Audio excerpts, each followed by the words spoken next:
తాకట్లో ఉన్న మీ బంగారాన్ని విడిపించి ఆ రోజు ఆన్లైన్ రేటుకి కొంటాం. Sharma gold company.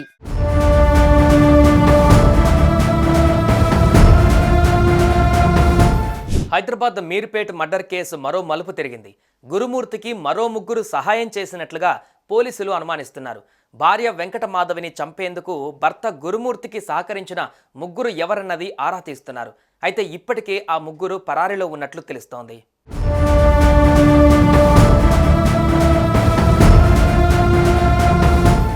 గురుమూర్తి అరెస్ట్ అయిన తర్వాత రోజుకొక సంచలనం బయటపడుతుంది. వెంకట మాధవిని చంపేందుకు భర్త గురుమూర్తికి మరో ముగ్గురు కుటుంబీకులు సహకరించినట్లుగా పోలీసులు అనుమానిస్తున్నారు. వారిలో 2 మహిళలు కూడా ఉన్నారని భావిస్తున్నారు. ఆ ముగ్గురు పరారీలో ఉన్నట్లు తెలుస్తోంది. పోలీసులు శనివారం నుంచి గురుమూర్తిని కస్టడీలోకి తీసుకొని మరింత లోతుగా విచారిస్తున్నారు.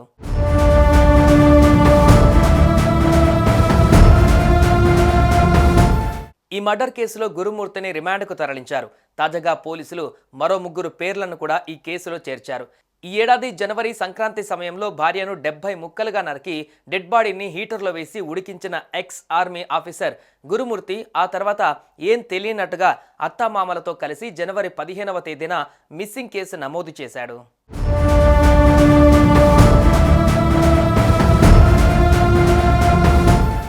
గురుమూర్తి అనే వ్యక్తి తన భార్యను చంపి ముక్కలుగా నరికి కుక్కర్లో వేసి ఉడికించాడు.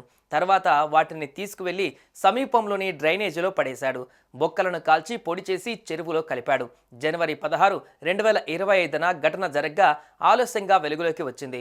ప్రకాశం జిల్లాకు చెందిన ఉప్పల సుబ్బమ్మ, వెంకటరమణ భార్యాభర్తలు. వీరికి ముగ్గురు బిడ్డలు. పెద్ద కుమార్తె వెంకట మాధవిని 13 ఏళ్ల కిందట అదే జిల్లాకు చెందిన గురుమూర్తికి ఇచ్చి పెండ్లి జరిపించారు. వీరికి 2 పిల్లలు. గురుమూర్తి ఆర్మీలో జవాన్గా పనిచేసి వాలంటరీ రిటైర్మెంట్ తీసుకున్నాడు. తర్వాత కంచన్బాగ్ డిఆర్డీఓలో సెక్యూరిటీ గార్డుగా పనిచేస్తూ మీర్పేట్ పిఎస్ పరిధి జిల్లలగూడలోని న్యూ వెంకటేశ్వర కాలనీలో ఉంటున్నాడు.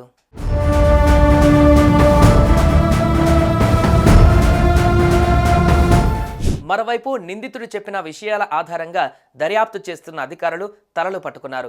మృతదేహాన్ని చెరువులో విసిరేసినట్లు చెబుతున్నా అక్కడ ఇంకా ఆధారాలు లభించలేదు. శరీరం ఆనవాళ్లు లభ్యమైన వెంకటమాధవి పిల్లల డిఎన్ఏతో పోల్చే అవకాశం ఉంది. ఇప్పటి వరకు ఎలాంటి ఆధారాలు దొరకలేదు. క్లూస్ టీమ్, ఫోరెన్సిక్ ల్యాబ్ నివేదిక కీలకం కానుంది. వెంకటమాధవి అదృశ్యంపైన కేసు నమోదు చేశామని, ఆమె ఇంట్లోకి వెళ్తున్న దృశ్యాలు మాత్రమే లభ్యమైనట్లుగా పోలీసులు తెలిపిన సంగతి తెలిసిందే.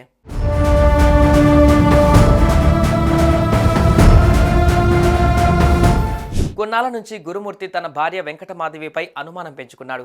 ఈ విషయంలో భార్యాభర్తలకు తరచూ గొడవలు జరుగుతూ ఉండేవి. ఈ క్రమంలో ఈ నెల 16వ తేదీన భార్యతో గొడవ పడిన గురుమూర్తి తర్వాత తన భార్య కనిపించడం లేదని అత్తామామలకు సమాచారం ఇచ్చాడు. తనతో గొడవ పడి భార్య ఇంటి నుంచి వెళ్లిపోయిందని ఒక్కడే వెళ్లి మీర్పేట్ పోలీసులకు ఫిర్యాదు చేశాడు. కేసు నమోదు చేసుకున్న పోలీసులు దర్యాప్తు చేపట్టారు.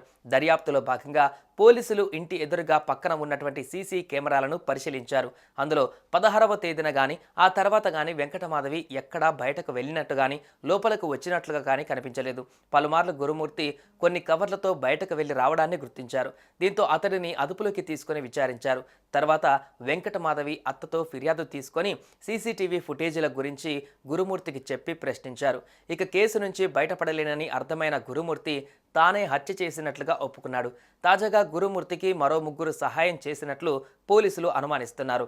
భార్య వెంకట మాధవిని చంపేందుకు భర్త గురుమూర్తికి సహకరించిన ముగ్గురు ఎవరన్నది ఆరా తీస్తున్నారు. అయితే ఇప్పటికే ఆ ముగ్గురు పరారీలో ఉన్నట్లు తెలుస్తోంది. సుమన్ టీవీలో మీ పర్సనల్ అండ్ బిజినెస్ ప్రమోషన్స్ కోసం కింది నెంబర్కి కాంటాక్ట్ చేయండి.